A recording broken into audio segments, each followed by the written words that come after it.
welcome to the IDEMS podcast. My name's Lucie Hazelgrove Planel. I'm a social impact scientist, and I'm here today with David Stern, one of the founding directors of IDEMS. Hi, David. Hi, Lucie. We're discussing our recent trip to Niger, Burkina Faso, and Mali. Yes, so we ran workshops for research method support as part of our research method support work for the Global Collaboration for Resilient Food Systems, exploring quite a few different aspects of research methods. We've already had an episode to discuss our plans for it, and we were talking about the history of these workshops, which used to be more perhaps skills-based trainings, but this one was a new sort, I think, if my understanding is correct. I suppose it wasn't that it was new in that we hadn't done elements of this before, but I think in the format it was, where we did the 3 country workshops and just 2 days in each country, because that's all we had time for. And the focus of those 2 days was very conceptual. That's something we've not done before. And so it was, in its nature, something we haven't done before. We covered topics from qualitative research to big data and artificial intelligence, to having big goals, knowing how your research fits into the bigger goal, I guess is the way to put it, and then how your different methods can fit into those. Absolutely. And all of this is in the context for a number of years where the program has been embracing agroecology. Agroecology has complexity inherently. It's multidimensional, it's multifaceted. And traditional research is very discipline focused. And so it's all in this view of actually pushing people out of their disciplinary focus into research which is taking into account complexity, which relates to agroecology in its multifaceted nature, and which therefore requires this diversity of methodology, which isn't generally what scientists are trained in. Yeah, I'm interested. You are very careful with your wording, I think, in how you're explaining just there. And I think that's really interesting, because it's not a question of going deeper, for example, because a lot of these researchers go very specific on soil or on pests of a plant. In their discipline. They are disciplinary scientists. No, sorry. A lot of the scientists we work are no longer simply disciplinary scientists, but scientists are trained to be disciplinary. Yeah. And we're sort of encouraging them to think beyond that. Our role in the program is encouraging them to think about that, because it's a program which sits at the boundary between research, development impact. It's very focused on the farmer-centered approaches, which are inherently not disciplinary. Farmers are inherently having to deal with soils and crops and pests, and everything is thrown at them. The climate change, all of these things affect the farmers. And if you take that farmer-centric approach, then it's not that disciplinary science isn't useful. It's that it has its place within something bigger. And that's very different from how we train scientists. No, sorry, let me rephrase that slightly. That's very different from how scientists are trained. And we are therefore trying to retrain scientists into this sort of other approaches. And it's a challenge, because this is in some sense putting us at odds with more traditional journals, pathways to success, institutions in general, where the disciplinary focus is desirable. And we're not saying disciplinary focus is bad for scientists. It isn't. It is desirable in certain contexts. But if you're wanting to be at that very impact-focused, taking farmer-centric in this context, and I should say that farmer-centric is also criticized, because it's not just about farmers, it's also about consumers, it's about society, community, but it isn't just a discipline-focused. Thinking of farmer-centric as opposed to discipline-centric is a good analogy, even though it's not just about the farmers, it's about all actors within the... Actor-focused, then. Actor-focused, there you go. Never heard that one before. No, yeah, it doesn't quite have the same ring to it. So I think in terms of the workshops that we did, it was the same structure of a workshop that was repeated in the three countries as the program works in the three countries. And I think there were differences in how, let's say, the workshop evolved in the three countries, even though there was loosely the same plan. And well, more than that, there were practical differences. You didn't get a visa to Niger, which meant that you were not there, which actually was lucky because I was also not there for the first day because my flight was delayed and I arrived a day late. These are challenges that you have in this region, this part of the world, which was dealt with. Yourself, Bettina, Batamaka, Abuakari did really well on the first day, actually managing, despite the fact that I was on a plane at the time. And interestingly, I don't think it had a negative impact on the workshop. I think when I came in, the feeling was that it had been a rich day of discussions, which was very fruitful, and it led to a second rich day of discussions. And the beauty of the nature of these workshops was it was very much less about us communicating specific things and more about creating this space for these researchers and students, because there's a whole range of people. There's also people from farmer federations, the whole range of people to have these deep discussions in the room. That was achieved in Niger, and it was achieved differently in Burkina Faso, and it was achieved differently in Mali. Exactly what you're saying there in terms of the different actors in the room bringing different expertises. In the different sessions, it was interesting to see, for example, the NGOs being much more confident, perhaps, with the qualitative aspects, whereas a lot of the researchers were perhaps much more excited by the AI aspects. No, it's not quite true to say that the researchers were more excited. What I think is true is that the qualitative methods for many of the biophysical researchers, they were outside of their comfort zone, and they really weren't clear how this could be rigorous. And this was a really important point, that it wasn't that they didn't see the value, and they very quickly saw the value, but that's not science. Yes, it's valuable, but it's not science. Now, this was very interesting, actually, moving them beyond that. I don't say that everyone moved beyond that, but to see how, well, yes, if you don't put the work in behind it, it isn't rigorous, but it is still useful. But if you do put extra work to make it more rigorous in certain ways, then it is something which has a form of rigor which brings different information. And that, I think, some people really got. Whether they'll have gained the skills to be able to apply it or not, who knows, because you can't teach that in 2 days. Good qualitative methods will take years for people to really integrate.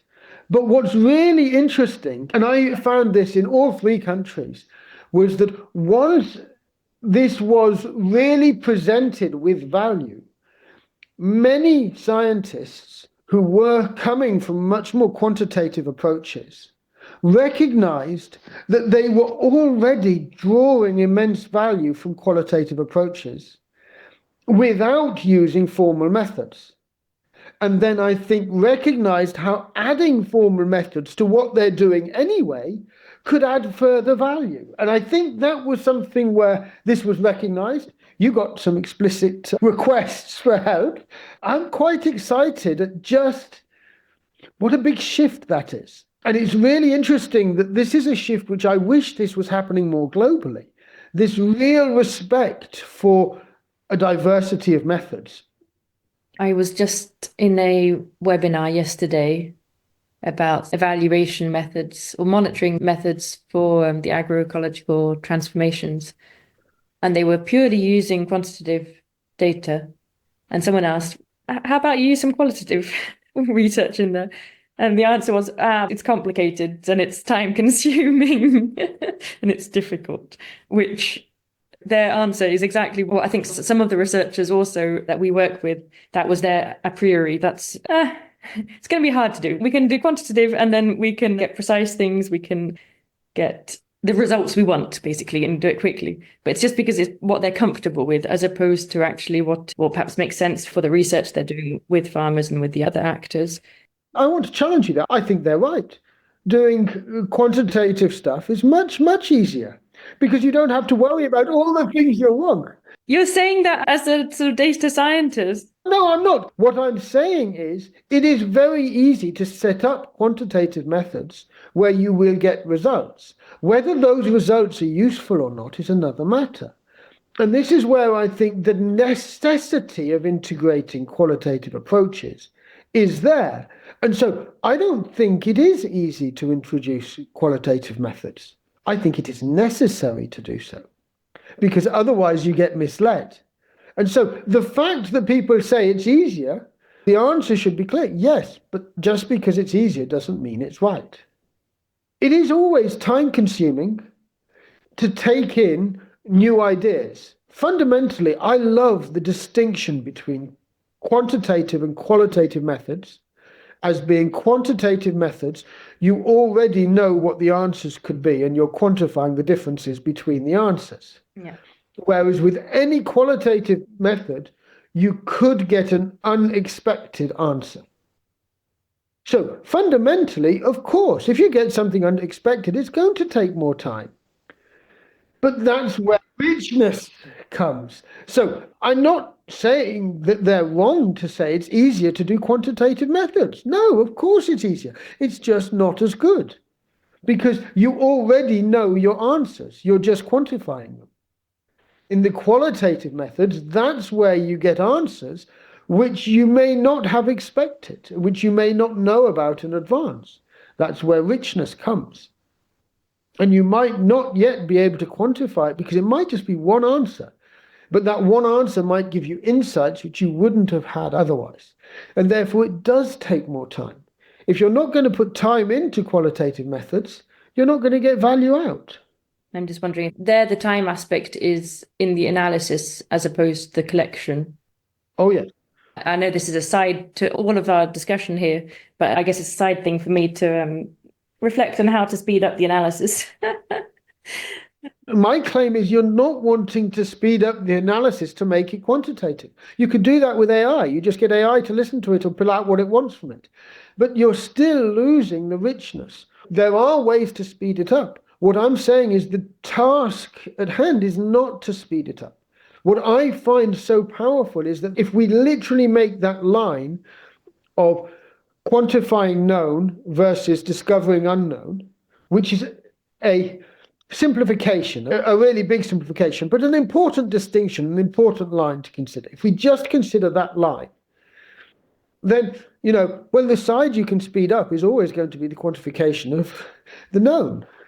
The unknown, you don't want to speed that up, because that's discovery. That's where you actually could get things where you come out which open up new questions, which open up new avenues of research, which open up new things, because there's unknown in it. So fundamentally, it's not about minimizing the time. It is about sometimes efficiently drawing out information. And for that, you can use tools which do make it more efficient, which draw your attention to certain things and so on. So yes, there are tools to speed up qualitative analyses now in ways which are fantastic. And I believe AI is going to sort of improve that even further as people build better and better tools to draw people's attention to things which need human attention. At the moment, a lot of AI is focused on replacing humans, whereas my hope is as we move forward, it's going to be about enhancing human capabilities. And if you think about that within the qualitative, if you had lots and lots of qualitative data, being able to have your attention drawn to interesting pieces would be a very useful and interesting AI tool. You don't want it to do the analysis for you, but you might want it to guide you in some of the things you look at. Then there's, of course, the question about... You're always worried that it's going to be missing out things that are actually interesting, which it doesn't consider interesting. There's some wonderful examples, and I'm sure there was an episode in the past about AI missing out on the essence because it was too narrowly trained and so on. So yes, you're going to have those issues. But that doesn't mean that it can't be useful. This is the key. It's a tool. It's not intelligent, it's a tool. That means that it can be useful. It shouldn't be relied on. It's all part of that discussion. And AI was part of also the workshops that we were running. You led that discussion as a Q&A, basically. It was totally different in the three countries. It was really interesting how just different people were thinking about different things. There were just different voices in the room. And the discussion was so different in the different countries. I found it very interesting. And in all three cases, I didn't have an agenda beforehand as to this is what I want to communicate and get across. And so the conversation did naturally go in different directions just by the nature of the voices in the room.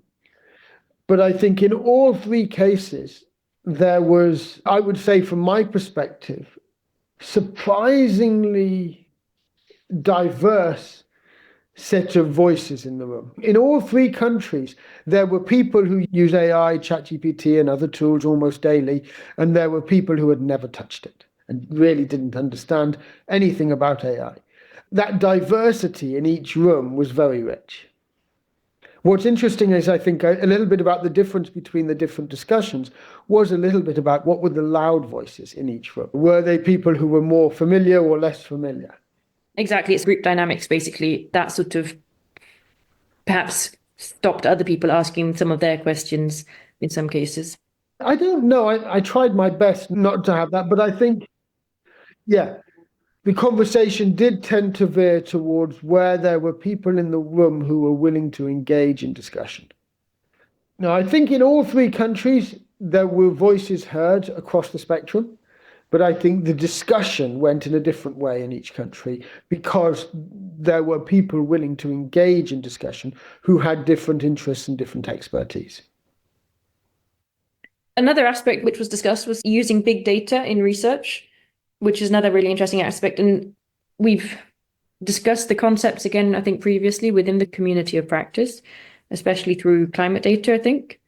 And other sources, many other sources of big data. And I think one of the things there, which I was really surprised that the discussions we'd had on qualitative and quantitative, once we got to big data, it was interesting how suddenly people said, well, are we talking about qualitative or quantitative? Whereas to me, the big data is neither qualitative or quantitative data in the traditional senses, because I think of those three as being three separate things.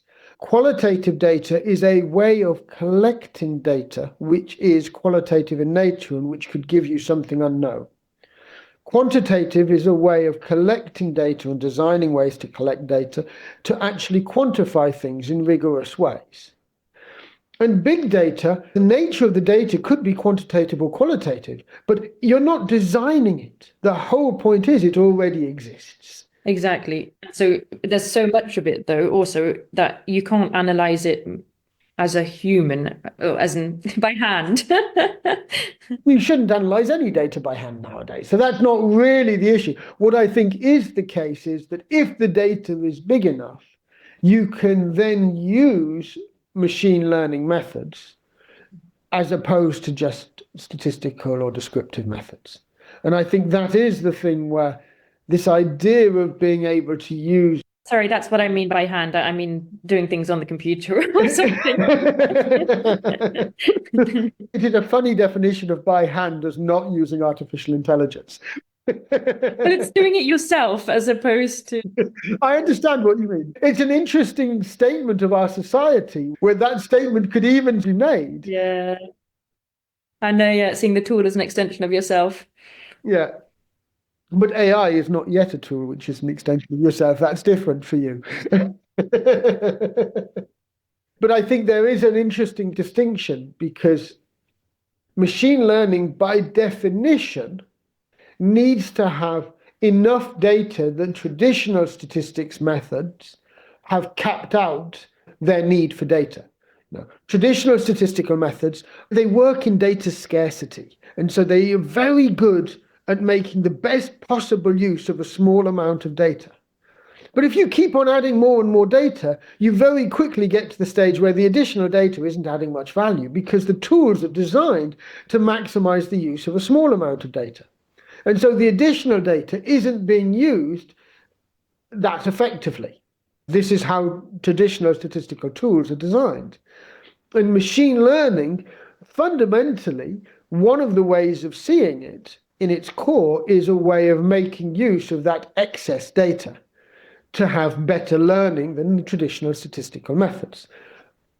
This is not how many people would describe machine learning, but I find it a useful way to help people who understand statistical methods see why machine learning is different and adding potentially value. That it's using that excess data that you don't need to use your statistical methods because you've got enough data. And so that excess data can then be used to get additional learning using these machine learning techniques. That's one way to see this. And this is very different from how people think of artificial intelligence when they think about ChatGPT, because that's just mind-blowingly different. The fact that that's using excess data, this is just different in the way it's thought about. Generative AI is playing a different role in people's minds, even though it's fundamentally based on the same machine learning algorithms, but used on very large amounts of data in ways which are different. Yeah, so there were lots of interesting conversations that were coming out of that in the 3 workshops. Do you have any learnings from running the workshops? It's interesting that our discussion has really focused on the AI machine learning component, whereas I would argue one of my learnings was that it was actually the qualitative methods that was the most important part of the workshop. I don't think the AI machine learning part is going to be used. And we saw this when we got to sort of people presenting at the end. It was barely mentioned. It's new. It's not just that it's new, it's that the qualitative resonated with things people are doing but not formalizing. Whereas the machine learning or the big data or the new data sources, the big data sources, it was just, this is beyond things that people can currently imagine how they could bring into their work. Exactly. It's a bit inaccessible still because you need, even to find the right specialists, it's harder. So one of the learnings which I took away is that if we want people to use AI, actually one of the key places I think could be through more use of qualitative.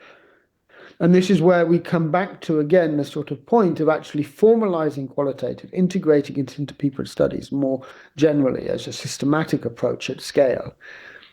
And then you get a lot of data, which is time consuming to analyze, and actually having AI tools to help the analysis of that data is something which I would really imagine in 5 years' time would become just natural, whether this is for the translation of that qualitative data into a language where you can do the analytics more, whether it's on the identification on things where you draw people's attention.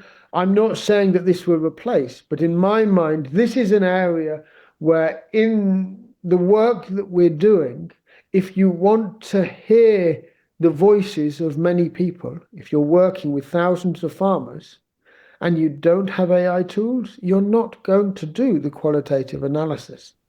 And so I believe that AI tools will come in and complement some of these opportunities where we have partners doing field experiments with literally thousands, getting on tens of thousands of farmers. What if every single farmer, as part of their field experiment, recorded an audio in their native language about their experience that season, or maybe multiple times through the season? What rich qualitative data that would be. What a gold mine of information, which would be totally inaccessible unless we have the right tools or an amount of manpower which is unimaginable. So I find your vision a bit scary. And I'm surprised by you saying it's an amount of manpower that's unimaginable, because what's so interesting about some other farmer federations and some of the other research groups in the region is that they have these structures of manpower, which are incredible. The reason I obviously find it scary is because of things being missed and just mistranslated and taken out of context. So if you think about the manpower that they have, I'm not thinking of an AI which would replace that manpower. I'm thinking of an AI which would work alongside it, which would complement it. So that manpower is exactly the sort of one where you're right. The hope would be that they would have that manpower, that although there's tens of thousands of farmers, for every 50 or so farmers, there is somebody who's responsible for them, who would know all of those cases, who would have recorded those, and who would be able to sort of draw out and say, wait a second, that's not what was said. That's not what he meant. So there would be these potentially human verification loops in a way which could be extremely powerful, and where you could be complementing the human and the artificial intelligence in very powerful ways. But I do claim that in terms of the research interest, we know that the manpower that's in place does miss things which researchers would be interested in, because it's just, oh, that's normal. Yes, okay, they talked about the fact that this small change they made in their farming made a difference so that they can now send their kids to school and they couldn't before. Yeah, okay, that's normal. But that's not normal. This is a huge deal for a researcher to be able to draw out what a social impact could happen because of a change in farming methods or approaches. So I think you're underestimating the potential for symbiotic processes. I'm not saying symbiotic processes will happen. I'm saying they could. Yes. And the whole point is to try and work towards understanding how could you create those symbiotic processes. That's the sort of work which, of course, we can contribute to, but it's much bigger than our partners. This is not in their hands. So these are the sort of things for us to think about and to be worried about, exactly as you're saying. If we believe in this without being worried, we'd be irresponsible. One of the things I found interesting from the workshop was a sort of distinction between, so lots of projects are doing social innovation in the sense that they're designing groups for people to work together, but they're not necessarily doing research about the effectiveness of that. So I guess there's an interesting distinction between doing sort of social research and doing social innovation. And so I think there's something there that can be encouraged or discussed more within the community. No, I think this is very interesting because this is something which has emerged within this community over the years, where a lot of the projects have moved beyond their technical disciplines into areas of social innovation to be able to get to scalability of the outputs of their research. I'll give the concrete example of the entomologists who started by finding there was a natural wasp that could reduce the negative impact of a certain pest on millet. They then found that the rates of that wasp were too low to control the pest, but if you were able to increase the wasps in that environment to higher natural levels, which were still within the range of natural levels, then the damage on crops would be much lower. And this was actually well within what was natural for the region. And so they've created mechanisms to be able to have these release bags of the wasp into the environment, which increase the natural levels. And it's been very effective at controlling and reducing the damage of this particular pest across huge areas of society.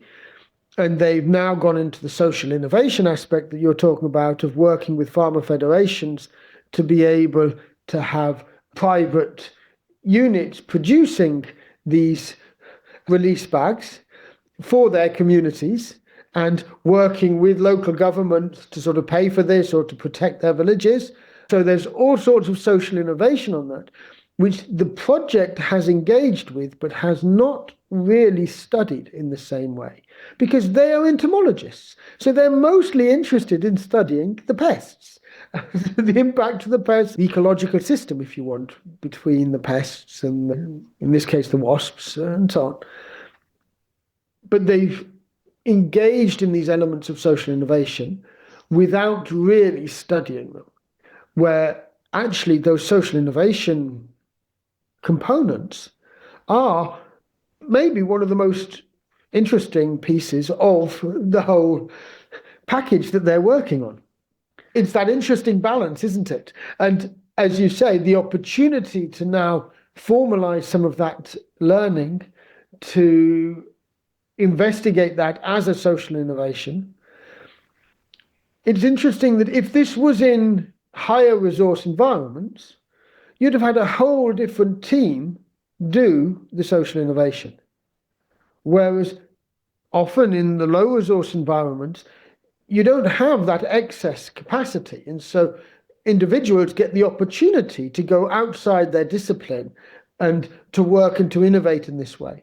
And I think there's something exciting about that, that although it could be interesting and it would be interesting to study it, I also think that there is something interesting about the fact that it has also emerged not from people who study how to do the social innovation. I'm not saying that people who study how to do social innovation wouldn't add value. I'm saying I like the transdisciplinary nature of having people who are entomologists actually engaging in something outside their discipline in how to have social innovation. It's not to say they do it better, but it is to say that I like that transdisciplinary aspect. Do you have any final reflections about the workshops? We did stray from the workshops quite a lot. So maybe the last final reflection I'd like to have, which really is about the workshops, is that this is a region where there aren't so many opportunities for interaction outside. Travel to and from the region is difficult. And what I found very interesting was that these small 2-day workshops were enough. I've always thought that the longer workshops are better, but actually in this particular case, I felt the 2-day workshops, they were enough to just stimulate discussion and stimulate reflection. And the fact that they didn't have skills in them, but were really about that reflection and discussion, meant that it was a very healthy length. If it had been longer, actually people would have been out of the work that they need to be worrying about without gaining concrete skills and so on. I think there would have been a frustration. But for 2 days to engage in these sorts of challenging discussions where they're being exposed to thinking about research in different ways and challenged to do that in their context, and then they go back to their normal work, I felt that was surprisingly to me enough and a good length. And it'll just be interesting to see how this emerges, or what emerges, in terms of requests for support, maybe by groups that don't do qualitative work, to engage in something more formal, or what might come out. It's an interesting process. And it's nice to me that, I think I mentioned this in a previous episode, I've been working in this region in this role for 10 years now. And I've come out of these workshops feeling, oh, we're starting something new in a way which I think is very interesting. And it's not that we haven't had these sorts of deep reflection processes. It's just the people in the room, the way they're engaging, the way that they're thinking, the way that it's stimulating their thinking. They're thinking about new things, and therefore we're engaged in new things. It's really exciting. And it is an exciting place to be.